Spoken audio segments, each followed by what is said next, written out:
my God, I haven't been on this stage in 10 minutes. Ladies and gentlemen, we just back, and for all the new people, how does it fucking feel to be home, kids? Welcome back. 3 long years waiting for this moment, man. The summer's finally been redefined, and tonight we're gonna do one of the most Comic-Con things you can do at Comic-Con. We're gonna sit down and talk to a living legend, ladies and gentlemen. If there is a pop culture Mount Rushmore, and you just have to pick 4 fucking faces, his face is definitely one of those faces. Tonight's panel is entitled Shatner on Shatner, so I have no idea why I'm even needed.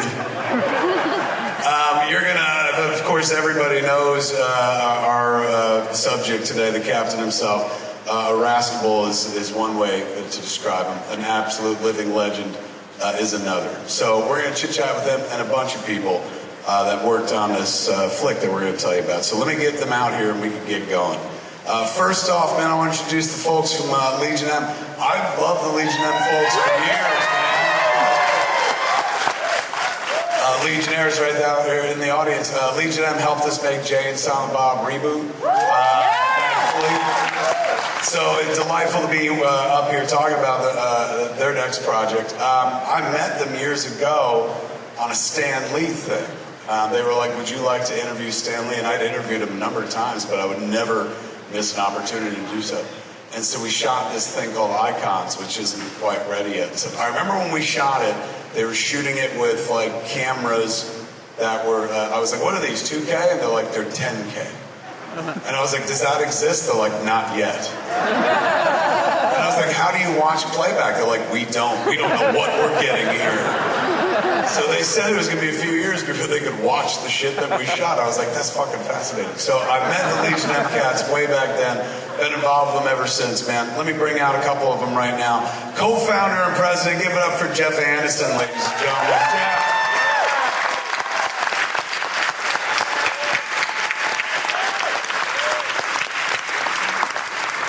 Welcome, my friend.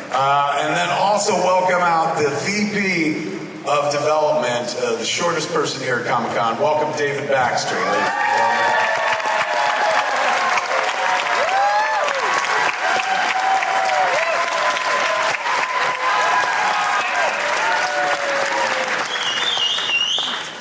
David was so excited because he was like, you know, he's been to Hall H in the audience. This is the first time you ever been on stage? Oh, yeah. And then just before he came out, he was questioning whether he wore the right outfit. I think for this room, absolutely, my friend. Next up, I'm going to introduce you to the team at Exhibit A, man. Acclaimed documentary team making films about people and the films that we love. For example, The People versus George Lucas. Memory, The Origins of Aliens, just singular, not the plural one. 7852, Hitchcock's shower scene. William Friedkin's The Exorcist, and their latest release about David Lynch called Lynch Oz. Welcome, writer-director Alexander O'Philippe, ladies and gentlemen.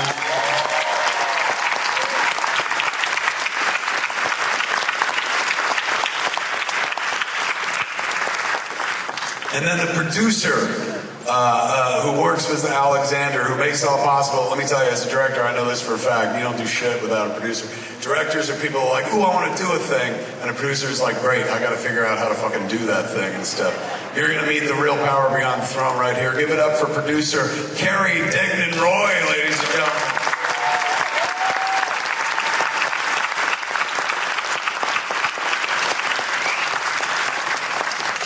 And now, of course, ladies and gentlemen, the man who needs no introduction, but I'm going to do it regardless. I'm going to tell the story so he doesn't stop me from telling it when he comes out here. Since we just announced on our previous panel that Mr. Shatner is joining us for Masters of the Universe Revolutions, the season 2 of the animation show that we do at Netflix with Mattel, I was able to finally tell people, like I couldn't tell people that I've worked with Bill in that way.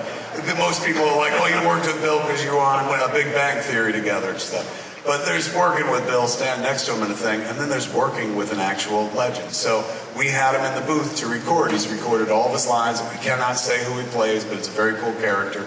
So at a certain point, I'm not the director. Colette is the vocal director, the one who directs all the vocal performances. But since I'm the showrunner, and since I got some experience in making bad movies, they let me sit in on it. And from time to time, I offer direction. And so here we are recording, William Shatner. I'm like, well, I'm not going to miss a piece of this. Like, I'm going to jump in there and get some direction going so that years from now, when I'm an old man, I was like, I directed Captain Kirk. And I jumped in. Bill was getting ready to read his lines. And I was like, hey, Bill, do me a favor on this line. Can you just go through it like super fast, like you're frustrated or something like that? And he goes, this is my favorite thing that ever happened. We were doing it via Zoom. And so he's in a booth at a recording studio. I'm on my laptop at my home. My wife is literally just off to the side reading a book, and she was listening to the whole thing, disinterested until what happened. So I was like, Bill, can you maybe read this like you're frustrated or something? And he goes, Kevin, in a moment, you will have the honor of directing me. Let me work through this first. And so I stepped back and gave the man his space. And I looked over at my wife, who had put her book down to stare at me wide-eyed. And I looked down, I pressed mute, and then she said to me, it took Captain Kirk to shut Silent Bob the fuck up. Ladies and gentlemen, give it up for the living legend, William Shatner!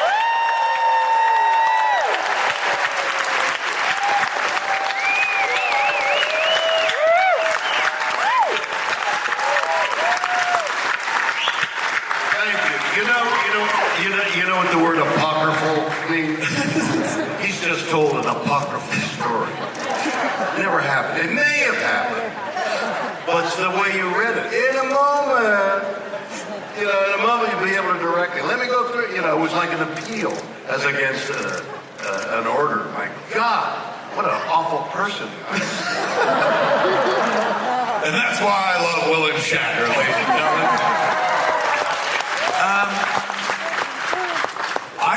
I don't know how to open this and stuff, but I'm just going to say this, like, of everybody who's on this panel or everybody in the room, I would wager that you've probably been to this event more than most of us. Am I right about that? How many times do you think you've been to Comic-Con?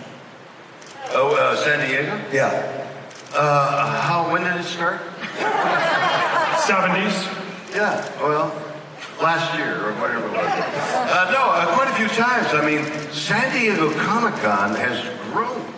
I mean, there's something in the water, because it used to be like a little sleepy town, and you'd come to San Diego and, you'd look for a decent restaurant, and the streets were so clean, and there was nobody living in them. And prices of houses were depressed. And then Comic-Con took over, and it's like, well, I was told it might be 150,000 people here this weekend. 150,000 people. So what does that say? It says that you've been locked up for 3 years. And it's time to shout!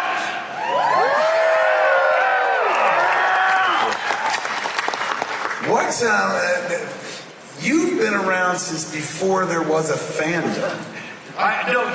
This may be an apocryphal story, but I remember when shortly after Star Trek was canceled, there was two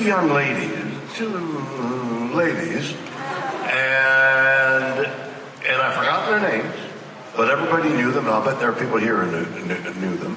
I think one is dead, and the other's not. I don't know. And they called one day. I'd met them on the set, and they'd gotten letter writing things in to keep us alive. And she said, there's a meeting of some people in a hotel in New York, and we would you come and say something? And I said, well, we're calling it a Comic-Con, and it's in a New York hotel in the middle or late 70s. And I mean, come on. I'm a serious actor. I don't go looking to tell people what I'm doing. Let them discover it. But she said, but there's 15,000 people coming. And I thought, 15,000 people. I can tell them about whatever it is I'm doing. And try and get some publicity. So I came, and the Jeopardy, and that was another show.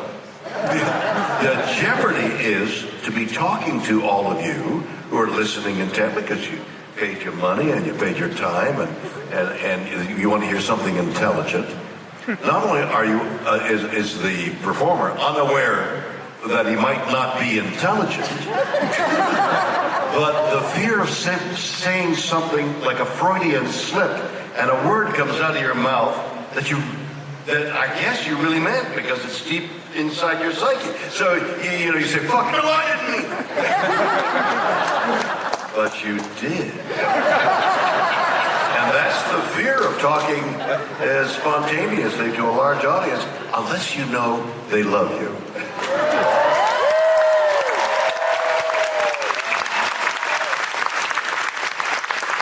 You mentioned people like buying tickets, paying admission. I think the price of admission was paid for just by hearing you say "fuck" as innocently as you did. I say "fuck" all the time. Fucking A. Is it ever like this? Fuck Star Wars. Like, what do you say?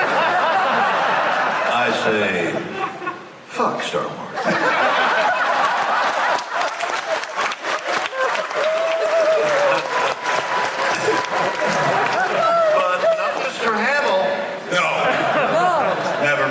No.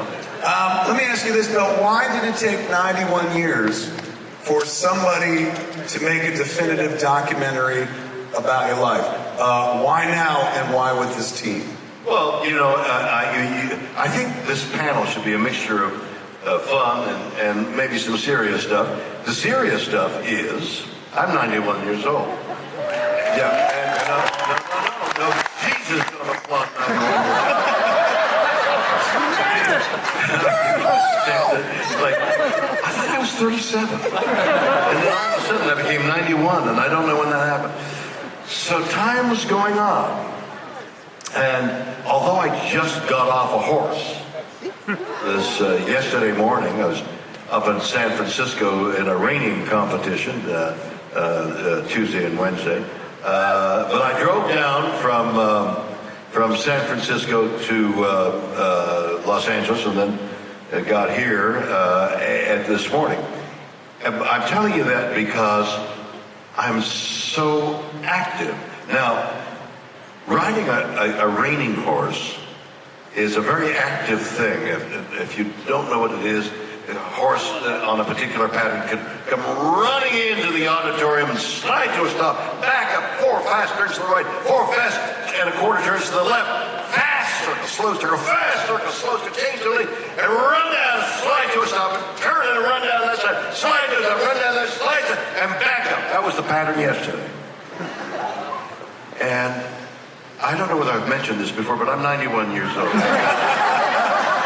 And the breath is going. So I'm pounding. Shit, I hope I can fucking make it. So why now? Because my breath is short. I'm 91 years old, and this wonderful gentleman came along in the nick of time because all these autographs I'm doing are going to be worth a lot more money when I die. and the documentary on my life, think of how quickly you'll sell it if I should die like on the panel.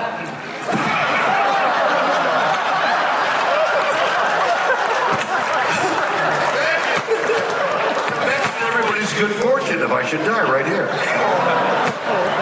None of us want that, sir, but like that would be fucking amazing. People like, he died like the legend he was, man. I can hear it.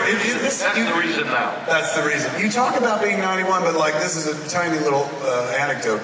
When Bill came to record his lines, he like drove himself and he fucking skidded to his when he pulled in and shit. And I was like, what asshole's driving out? 91-year-old gets out of the car. So you don't ever occur to me as the age that you say. Well, thank you. Although, I I am 91. That's what 91 is. I mean, some people are like this and then aren't 91. They're 101. Yeah. And some people are 81. Anyway, I am 91. Oh, I hate saying that. That's the last time I'm going to say it while I'm at Comic-Con. Okay? But the age thing is just, it's... How old are you again? I don't remember. Do you find it, like, I'm part of, I got into this business because I'm a big fan of my own voice. So I can listen to myself talk forever. And you do. I do. When they said, like, you know, we want to sit down and talk to you, do you find that grueling, or are you like, I'd love to talk about Bill Shatner? No, I'd rather talk about you, sincerely. I love doing, I've done several interview shows, and I've had some great interviews with people, and I love that exploratory talk of a conversation, having a conversation. For people, like, at a meeting like this, and there's a microphone set up, and people want to ask a question. So they ask a question. Well, you know, what's your favorite episode? You know, oh, God, I got to hear that again. But what I find interesting is saying, well, all right, I'll tell you my favorite episode. Why do you want to know? And suddenly there's a conversation going between somebody who's been in the audience and turns out to have their own story, and the things that evolve and develop, and talking to people who are here who have something real. Everybody here has an interesting story. It's a matter of eliciting it. Eliciting it.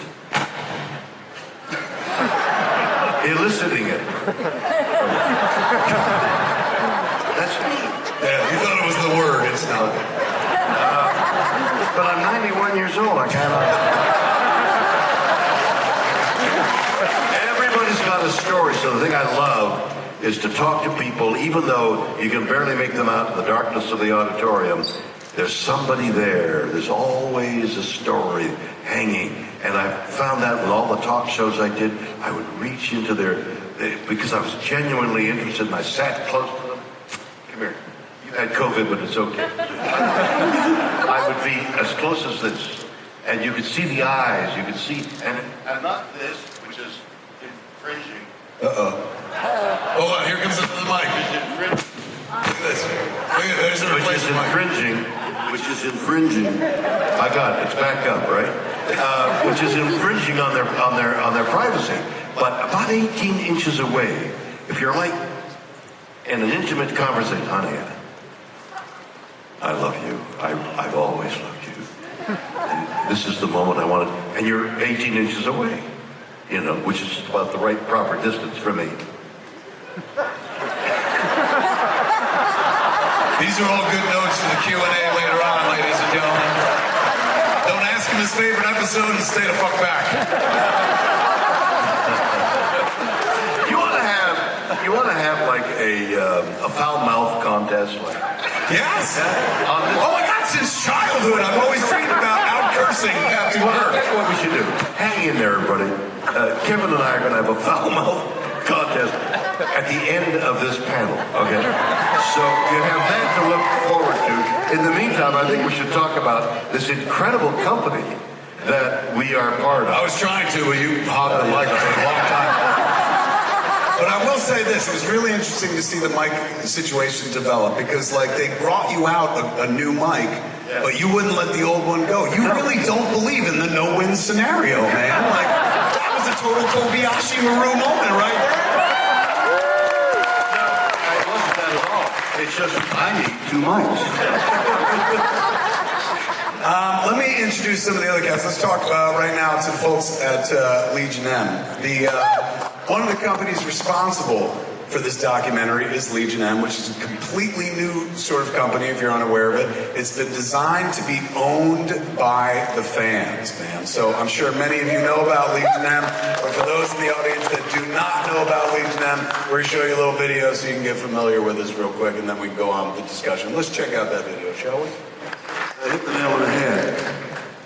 For a minimal, I think it's $100, right? So these guys are going to discuss the machinations of the company, but for $100 or more, you can buy a piece of the company. Now you're in a position to say, I don't like that movie, or you should have done X, Y, or Z. You have a voice. Not only do you have a voice, but we've deferred our salaries until you guys make some or all or whatever. But we don't get money until you get money. So what an interesting, fascinating project. That's what it feels like. I met you guys back in 2016 when you asked me to interview Stan, and just watching that video, you guys have come an incredibly long way in a very short time. It's only 6 years later, and look at all that production you got behind you. Did I see Simon Pegg in the video right now? Yeah, that's our newest one. We're doing an Andor photo or the Talking Mongoose with Simon Pegg and Christopher Lloyd and Minnie Driver. Now, this is a real surreal moment for us at Legion of, I can tell you, because like you said, 6 years ago, this company was just starting. It was a glimmer in our collective eyes. And at the time, we actually got one of our biggest breaks in 2016 here with Stan Lee. The company was just an idea at the time, and somehow we managed to wrangle an interview with the Los Angeles Times. And Stan Lee was part of that. He was an early supporter of the company. And he gave us this great quote. It was, a company owned by fans, that's such a great idea. I wish I thought of it myself. And it was just one of those wonderful Stan quotes. But, when you look at that and then flash forward 6 years, and, this is our first ever Hall H panel, and we're doing a documentary with William Shatner, and it's absolutely incredible. And it's not because of David and I and our good looks, it's because of all the fans. It's the fact that this company is literally, it's like all of us got together and said, let's create an entertainment company of our own. And so we're thrilled to be here, and can't wait to see where we are 6 years from now. Excellent point. I can't wait. But still, for 6 years to go by to see where I am. Because I'm 91 years old. Bill, you're a board member. You joined these cats. I wasn't a board member. Well, He's an advisor. I was never bored. I thought that it was very exciting. Dad jokes, the father of Starfleet. Into the company. Stockbrokers, when they advise you to buy a stock, the good ones, have gone to the company and looked over the management of the company and seen how the company runs and is able to give you advice. Well, the company's pretty good, but the management is terrific, or the opposite. The management on this company is terrific. These are a group of vital, young-ish, well, they're not 90, intelligent, creative people. And so I put my 2 cents in to ride with them. We're glad to have you, Bill. Very happy. David, tell us how the documentary came together. Well, it was kind of interesting because when we first met Bill, as you can tell, I'm like the company cosplayer. I do like wearing some things on. And I was dressed as Indiana Jones and went into the green room with our CEO, Paul Scanlon. And there was Bill alone eating lunch. And he looks up and he sees this guy dressed as Indiana Jones. And, my initial impression was that he wanted us to leave as quickly as possible. But we started chatting, and he looked up, and we talked about this idea of a fan-owned company. And he's like, you should talk to my people. And we did. And once that dialogue started going back and forth about the power of the fans, and the fact that they're the ones who consume all this media, so why shouldn't they have an upside? He was intrigued. And it's funny, I was so excited about this because, of course, since I was a little kid, I've loved Twilight Zone. I have loved T.J. Hooker. I also really like Star Trek. And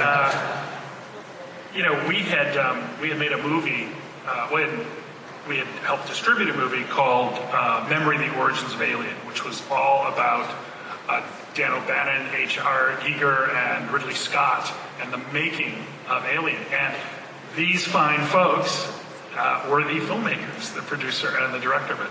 And, you know, Alex and I are friends, and I mentioned on a phone call with him, guess who just became an advisor to the company? William Shatner. And he goes, William Shatner? Oh my God, I've always wanted to make a documentary about William Shatner. And I'm like, well, let's see what we can do. And that was like almost literally a year ago. So, you know, in the interviewing time, you know, we were very, very happy when we introduced Alexander and Bill, because, you know, so many people have asked, you know, him to do a documentary. And it was really funny because the first thing out of Alexander was, has anybody done a documentary about him? Let's look it up. Where get on IMDb, find out what's going on. And so it was just, it seemed like an incredible opportunity. And the fact that Bill was open to this and sat down with him. And, you know, I didn't think you'd even seen a film. You just were like, he seems like a very nice young man. This works. You talked to him. Well, you know, yeah.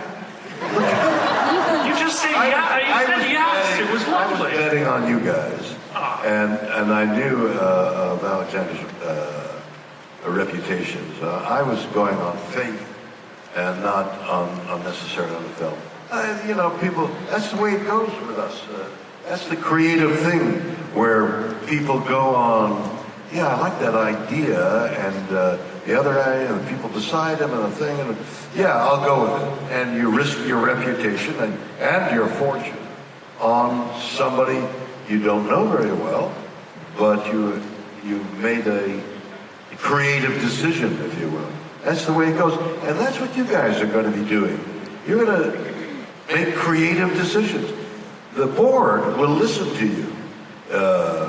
They'll float an idea out to you. Here's an idea we have. What do you think? What you will do, you the investors will do, is you'll make those decisions on yourself, like voting against, but you'll come and see the movie. And you'll have an opinion on the movie or the documentary or the television show or God knows where they go, you know, Broadway shows, series and things like that. You'll have an opinion, which will be they'll listen to it. It's like voting. It's like taking a poll. Well, in a way, but I'd say that, you know, great art isn't necessarily made by committee, but the point is you need to have an open ear. You need to talk to people and hear what they want. And, you know, Jeff and Paul, the heads of the company, come from Silicon Valley, and they're very interested in data. And so we're constantly canvassing everybody and creating that dialogue back and forth. But at the end of the day, you want to go with, you know, filmmakers and creatives who are incredibly passionate about their work. And that's, you know, you guys, Carrie and Alexander, are two of the most passionate filmmakers that we've ever encountered. And so we thought, okay, passion with passion. And I'm very, very excited about this story because of it. So am I. Take your mask off. I think you'll only give COVID to the microphone. So in order to be clear. Let's talk to Carrie and Alexander. In order to tell anybody's life, you know, you're like, what do you focus on? You're talking about, I don't know if you know this or not, the man's 91. So he's got a lot of years to choose from. How do you go about even begin? Like, to me, it would have been dumbfounding. Like, where do you start? I could do a documentary just literally about his delivery in Star Trek 2 when he's giving the eulogy, where he does that fucking dramatic pause, where you could, it always puts a lump in my throat, where he's like, of all the souls that I've encountered, his is the most human. Like, I would do a 2-hour documentary about that. All right, we're going to have to change it up now. Do some reshoots. Where do you begin to encapsulate a life like his? Well, you know, so I should say that I first actually started watching, I grew up watching Bill on the black and white television in Switzerland. That's where I grew up. And I've been a fan, obviously, for a long, long time. But now that I got the opportunity to get to know you a little bit, I'm really a fan of Bill the human. Yeah. And I'm really a fan of your observations on life, on nature, on the universe, on these connections, you know, these things that connect us all, really, in sort of strange, mysterious ways. And so I started really thinking about what is the best way, at least from my perspective, to make a film about Bill. And I was thinking about his wonderful autobiographical songs, which you guys need to be familiar with. They're really wonderful.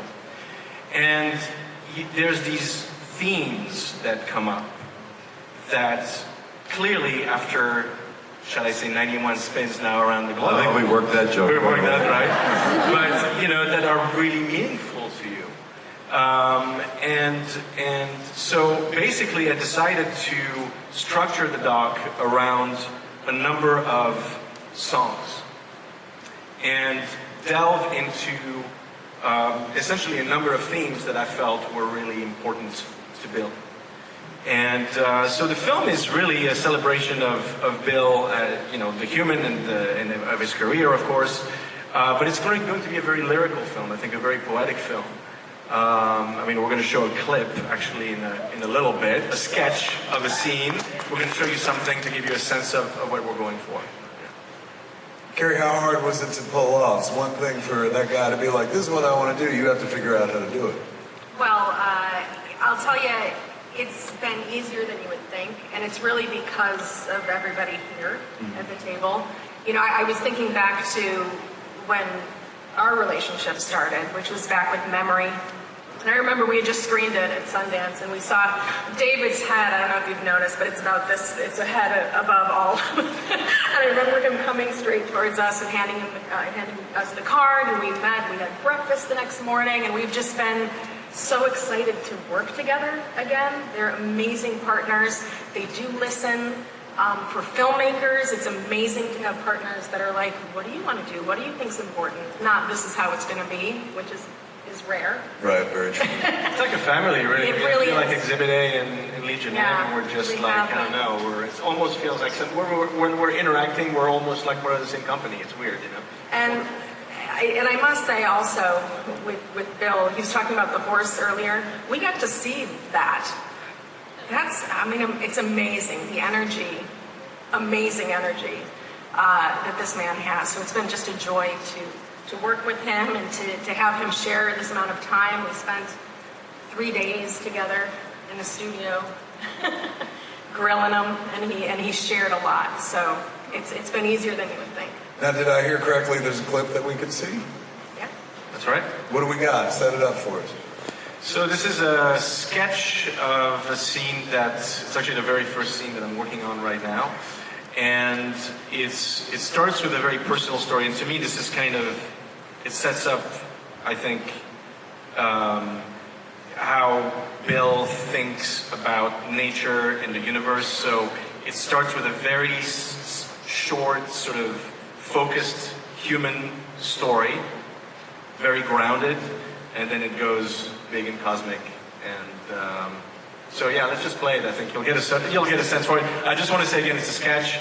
There's some temporary footage right now. It's by no means a finished scene, but it's the first thing we have to show. So it's a sneak peek.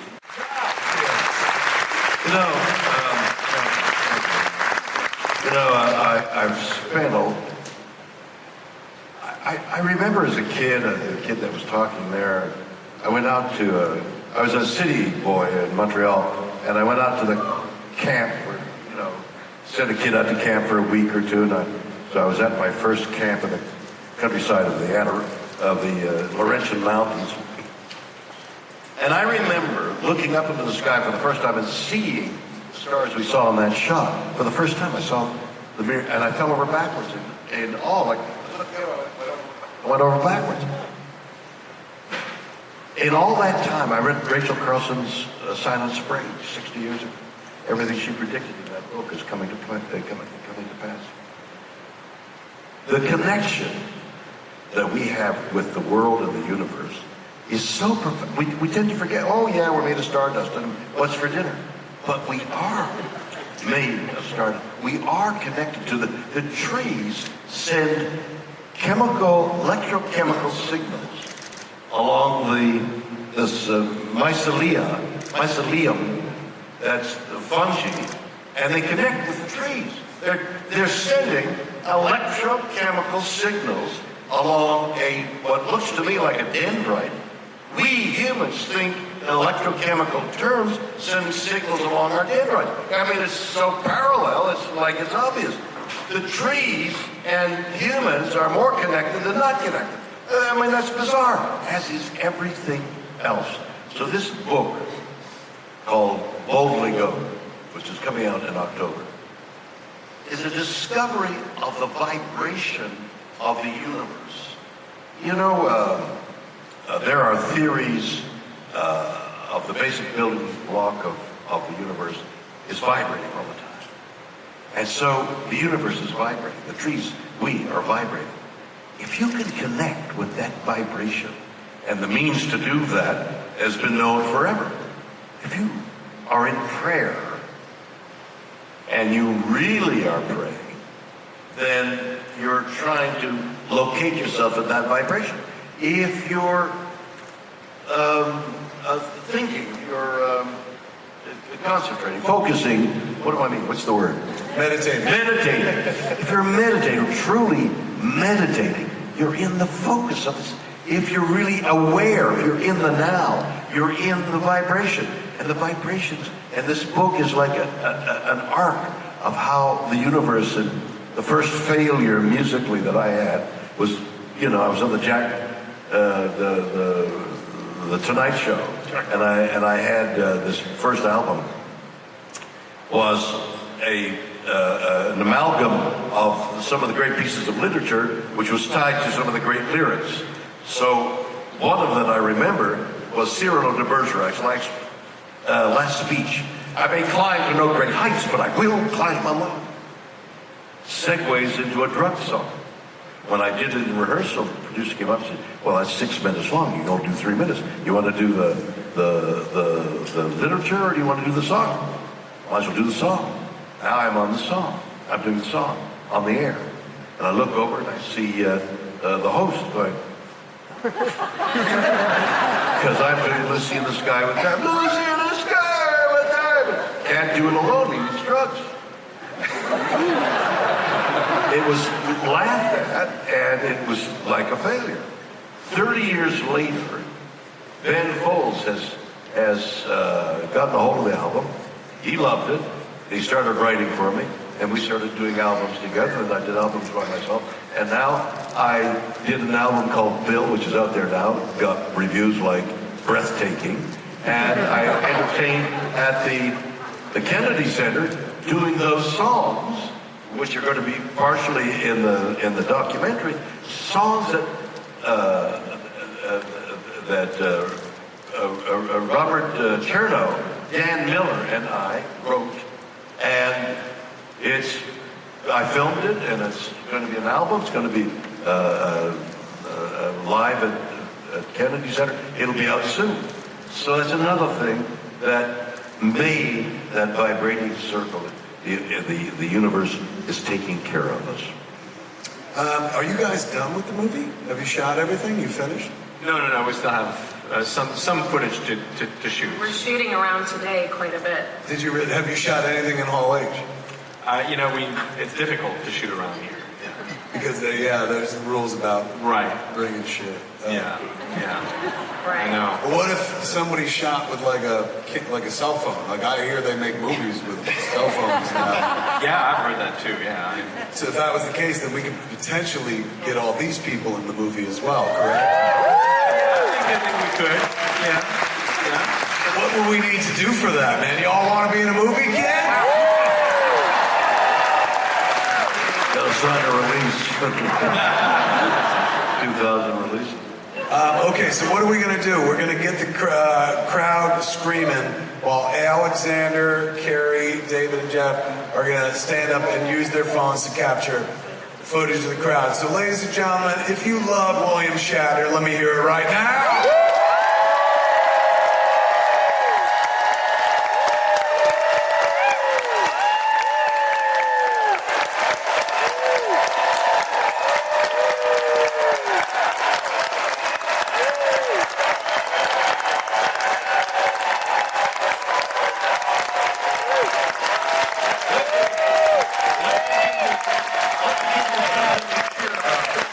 Something you film away. Okay, so Boldly Go will be on Amazon.com to pre-order the book. Wow! The Unexplained is a big hit on Netflix. It trended third on Netflix. I've designed a watch. A Webb watch. It's the Webb telescope on the center of the face. Earth, Sun tells the time, and it's been okayed by NASA. It has the NASA imprint, and you can go to the watch to visit passagesv2.com to sign up for information. One more thing. Orange Comet is a great company as well. They do a lot with NFTs. I'm doing an NFT of the Funko Pop thing. There's only a limited number of 2,500. I sign it and do a special thing with the Funko Pop. But in addition to that, Orange Comet is building an NFT, a beautiful electronic image that goes with the Funko Pop. When you buy that Funko Pop, you get a unique, there are only 2,500 being made. And you can go to orangecomet.com for that. Oh, and William Shatner, NFTs.com. That's it.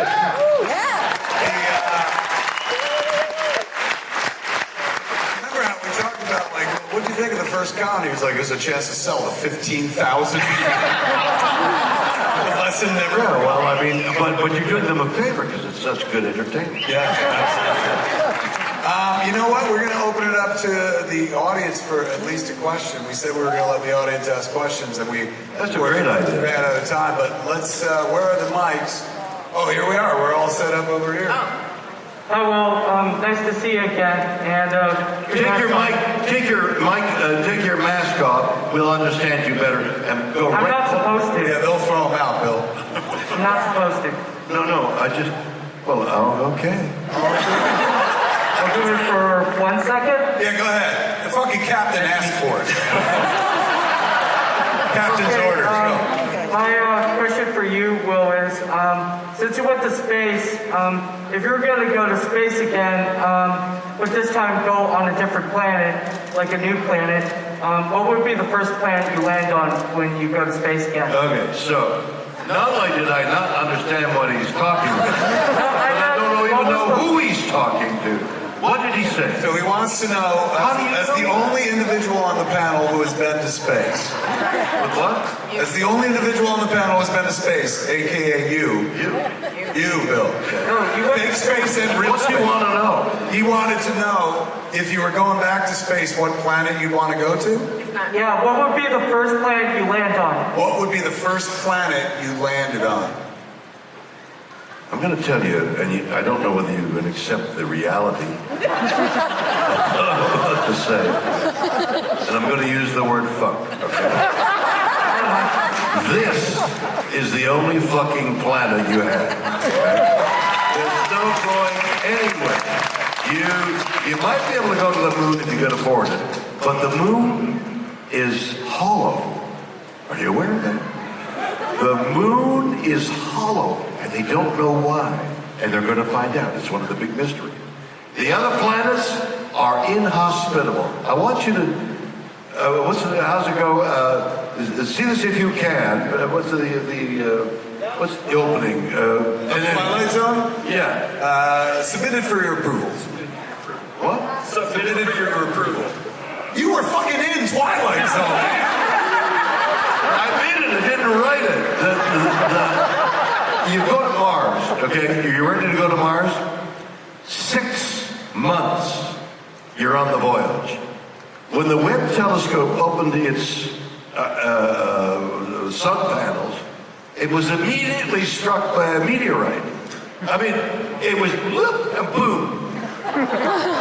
Imagine you're 6 months going in a direction, and all that junk from the solar system is coming this way, and you're going that way, okay? One little hit, and you're dead.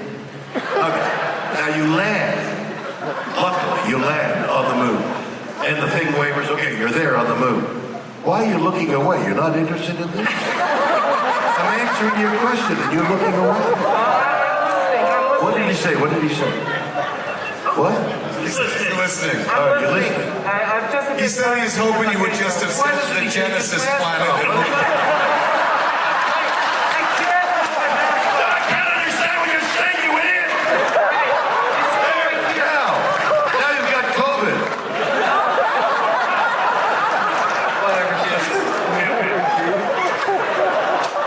And you just boldly And went then, where no man has now that gone you have before. 6 months on the moon, you got a 6 months back with meteorites hitting you. You don't stand a chance to live, man. I stand a chance. I want to see your flights out there. No, you make your home here. Clean up the streets of San Diego.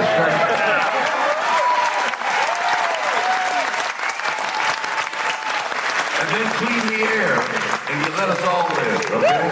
I'll find other plans for you guys to live on. I'll ask Elon Musk if he can help. Okay. Okay, I'm not seeking approval, but am I right or wrong? I agree with you. You agree? Where are you going?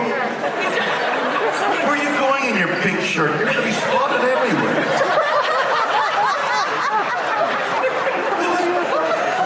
Next victim.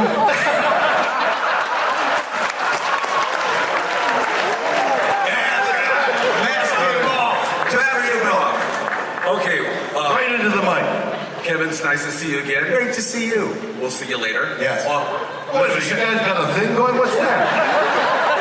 This is our panel. What do you mean, I'll get see you later? Where are you going? You're looking at my Mr. Spock over there, man. That's my guy.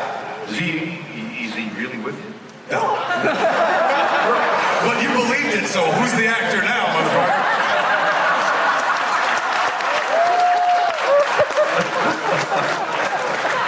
Over to you. Okay, Mr. Shatner, Yes, my dear. when you went to space, because you can hear me now, Yes. Every word clears a bell. thank you. What was the one feeling that you weren't expecting when you went to space? What a great question. I talk about this a great deal because it was a very moving moment for me. So unexpected.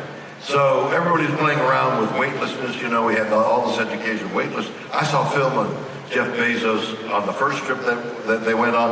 That Bezos is floating on his stomach, you know, like this, and his back is to us, and there's cameras all over. So this camera was shooting his ass. Okay? And there was a kid, an 18, 17, 16-year-old, and the kid was throwing candies at his ass. And that's the way they spent part of the time of the 3 precious minutes in space.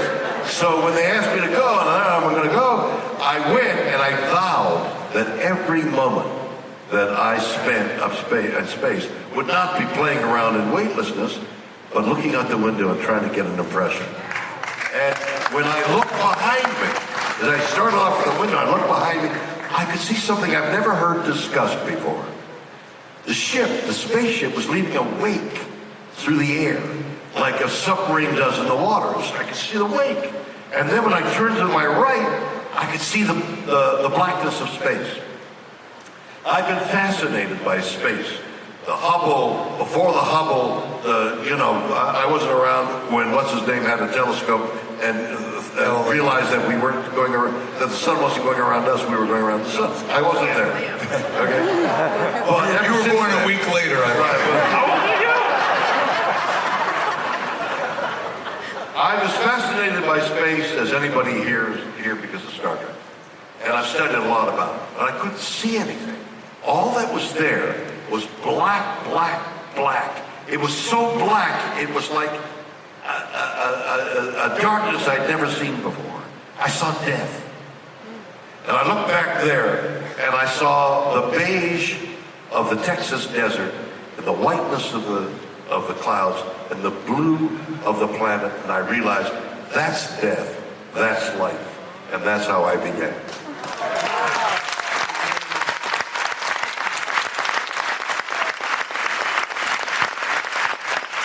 We got time for one more, and then they're gonna get us out of here. They gotta prepare for tomorrow and stuff. But are y'all having a good time so far? Are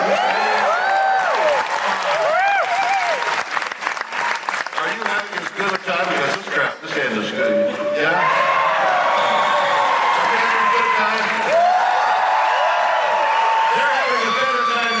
guys are.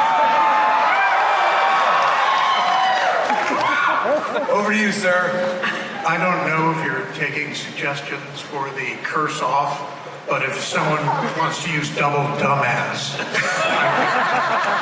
Actually, That's a great start. Yeah. What? We're ready. Ready? You call me a dumbass. All right, you double dumbass. Well, double dumbass on you. That's so fucking lousy. What kind of a shitty statement is that? Well, now you just sound like my mother. I think I lost. Fuck. I feel sorry for your mother. the gentleman behind me had a great question and better than mine. He was going to ask you if there were any standout performances in Star Trek after the original series that really caught your attention. Any stand-up Nothing. performances? The original series. There are times, as little as, I got to know Gene Roddenberry in 3 years fairly well, but still you don't get to know somebody really well, ever, let alone in 3 short years. But he'd be turning in his grave at some of the stuff that was original. Don't give me all. I don't want that. I'm giving it all. Oh, what do you know? I know it all.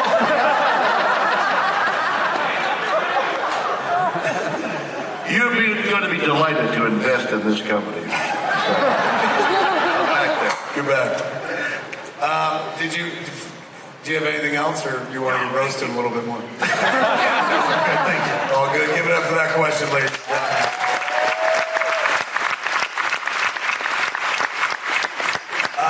Very few times in life do you get to go like, holy shit, that was a moment. We all just had a real big moment together here, ladies and gentlemen. You have a good time this evening. I want to thank our panelists, of course, Jeff, David, Alexander, and Carrie. Give it up for them, ladies and gentlemen. But we're all here for one man and one man only. He's our final frontier. Give it up for the legend, the icon. Give it up for Mr. William Shatner.